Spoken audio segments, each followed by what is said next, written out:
Un mois après avoir refusé une hausse d'impôt de 8 points, le conseil communal de Rolle avait à valider un budget déficitaire de plus de 9,7 millions.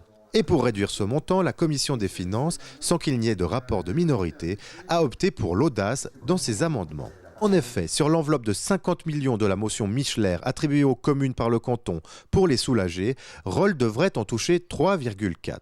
Seulement, d'après ce même canton, cette somme doit être considérée comme une entrée fiscale et donc être soumise au mécanisme de ponction cantonale.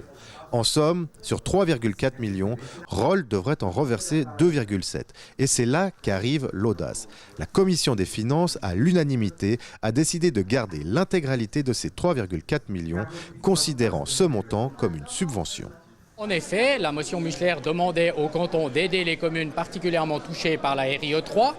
Le canton a accepté d'aider les communes, sauf qu'il a décidé que cet argent serait considéré comme des impôts. Ce ne sont pas des impôts, c'est un subside. Si on accepte que c'est un impôt, au fait, on en rend 80% au canton, alors que si on ne considère pas qu'on a un impôt, on est protégé par les 45 points maximum que le canton peut nous reprendre, donc les 3 472 000 restent à Rolle. C'est une subvention. La loi qu'on appelle LPIC, comme Picsou, cette loi cantonale liste très exactement quels sont les types de revenus qu'on doit prendre en considération pour calculer la péréquation. Et ce ne sont que des impôts, ce ne sont pas des subventions du canton. Et on ne peut pas appeler ça un impôt, ce n'est pas un impôt. Rolle peut ainsi se targuer d'être la première commune à agir de la sorte. On est la première commune à le faire parce qu'on est probablement la première commune qui est touchée par cela.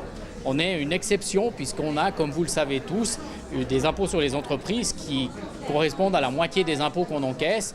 Et quand on divise ça par 6 000 habitants, il y a un impact qui est terrible sur la valeur du point d'impôt. Je suis content que Rolle soit un peu le fer de lance de cette révolte et je pense qu'il faudra continuer.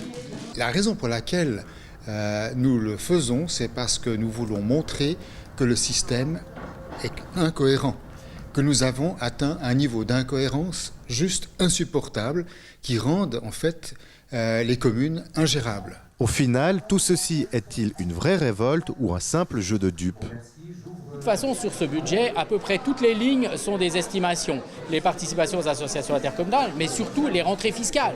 Le canton ne fait pas des estimations sérieuses, on entre dans la suite de canton et on fait des amendements à moitié sérieux. Le budget va être envoyé à la préfecture. On verra si avant Noël, on nous fait le cadeau de réviser notre budget. Mais je pense qu'effectivement, comme il a été dit, le budget est un alignement de chiffres, de toute façon, pas tout à fait exact. Donc tout cela sera certainement régulé dans les comptes de 2020. Je pense que l'exercice qui a été fait par mes collègues de la droite à la commission des finances, il tient la route et je les ai félicités pour cet exercice. Et je suis presque un peu jaloux parce que d'habitude c'est moi le révolutionnaire et ce soir c'est la droite.